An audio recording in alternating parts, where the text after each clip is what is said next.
ብዙ ነገሮችም ይጠብቃል ድንበር ያበጅልሃል አንተም መስመር እንዳትስት ምናምን ሐላልም ሆኖ ግን አንተ ሚዲያ ሰው አይደለህ እንዴ አይነት ነገር ማለት ነው ለዛም ነገር እንደግል ይጠቅማል ብዬ አስባለሁ ከዛ ውጪ ደግሞ በቀላሉ ብዙ ነገሮች የምታደርስበት ነው ለምሳሌ ቀደም ሊንክ ገብቶ እየሰማሁት ነበርና ዳዕዋ ሲያደርጉ የነበሩ የሚያቋቸው የሰለሙ ሰዎች ምናልባት አያቋቸውም እና በእኛ እንቅስቃሴዎች ምናምን ይደርሱናል አንዳንድ ክፍለ ሀገሮች ላይ ስንሄድ ምናምን አንተ ሚንበር ቲቪ ላይ እንደዚህ ከዛ እንደዚህ ሆኖ ብዙ ታሪኮች ይነግሩናል ማለት ነው እና ሳታስበው የምትፈጥረው ሰዎች ላይ የምትፈጥረው ተጽዕኖ የጎላ ነው የሚሆነው ለዚህ ደግሞ የናንተ የአምስት ዓመት ትጋት ከፍ ያለ ነው ለማድረግ በጣም ነው የምናመሰግነው እንግዲህ ሚዲያ ምን ያህል አድካሚ እንደሆነ ምን ያህል ትጋት እንደሚፈልግ ያው ሂደት ውስጥ ያለፈን ስለሆነ በደንብ አይተነዋል ይሄ ኢነርጂ ደግሞ እናንተ ጋር ተጋብቶ የእናንተም ስራዎች ሰው ጋር በደንብ ተደራሽ እንዲሆኑ በተለይ እናንተ ደግሞ ስፔሲፊካሊ ወጣቶች ጋር ነውና መስሩት ይሄን ኢነርጂ ይሄንን ትጋት ተውሰናል ስትሉን በጣም ደስ የሚያሰኘው ተውፊቅ ምን ረብል ዓለሚን ነው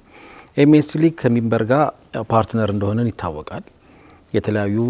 ፕሮግራሞቻችሁን የተለያዩ ኢቨንቶቻችሁን ሰው ጋር ማድረስ ለኛ እንደ ተልእኮ ነው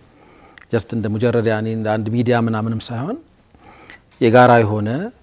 ቪዥን እንዳለው ተቋም ነው እየሰራን ያለ ነው በዚህም ጤናማ አመለካከት ያለው ትውልድ እንዲፈጠር በተለይ ሚዛናዊ አመለካከት እንዲዳብር ለማድረግ የእናንተ ፕሮግራሞች ሚና በጣም ግዙፍ ድርሻ እንዳላቸው እንደ ፕሮግራምም እንደ ፕሮዳክሽንም እኛም መመስከር የምንችለው ነው ለዚህ ትጋታችሁ ደግሞ እኛም እንደ ተቋም እናመሰግናለን ያኖ 24/7 ነው ሚዲያ አየር ላይ የሚቆየው 24 ሰዓት እና ከሰኞ እስከ ሰኞ ነው እዚህ ውስጥ አንድ የቴሌቪዥን ጣቢያ የቱንም ያህል አቅም ቢኖረው በራሱ ያመረተ አይብቃቅም የሐሳብ ቫራይቲው አንድ ነገር ነው እንግዶች ማግኘት ሌላ ፈተና ነው ባለፈው ላይቭ ላይ ያነሳ ነው ነበር አንዳንድ ጊዜ አንድ ሰው 2-3 ፕሮግራም ደራርቦ ሊሰራ ሁሉ ይችላልና ሰኞ ምሽት የኤምኤስ ሊግ ፕሮግራሞች በተለይ ሪሳላ ፖድካስት በቅርቡ ጀምሯል ባለፈው ጊዜያት ደግሞ ማክሰኞ የተማሪዎች ጥያቄና መልስ ውድድሩ ሌሎች አሁን በቅርብ ብርሃን ፖድካስትም አይ ቲንክ እየመጣ ያለ እህቶችን በደንብ የተሳተፉ ያለበት ነውና የናንተ አበርክቶና አገዛ ትልቅ ዋጋ የሚሰጠው ነው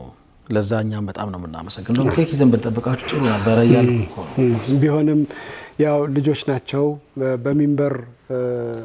ጥላ ስር ነው ነን እኮ አሁን እኮ በየሄዱበት ቅርንጫፉ ምን ያህል እንደሰፋ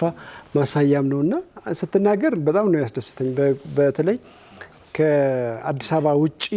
ባሉ አካባቢዎች አንድም ለሚዲያው ያላቸውን ቅርበት የነገረን ያለው ሌላው ደግሞ አንተን አውቀው እዛ ውስጥ ነበርክ የሚለውን ነገር እንት ማለታቸው ምንም ፕሮግራም አያመልጣቸው ማለት ነው ብዙ ጊዜ ውስን ፕሮግራሞች ስማቸው ሲጠራ ነው የምናየውና ሁሉም ፕሮግራሞች እየታዩ መሆኑንም ጭምር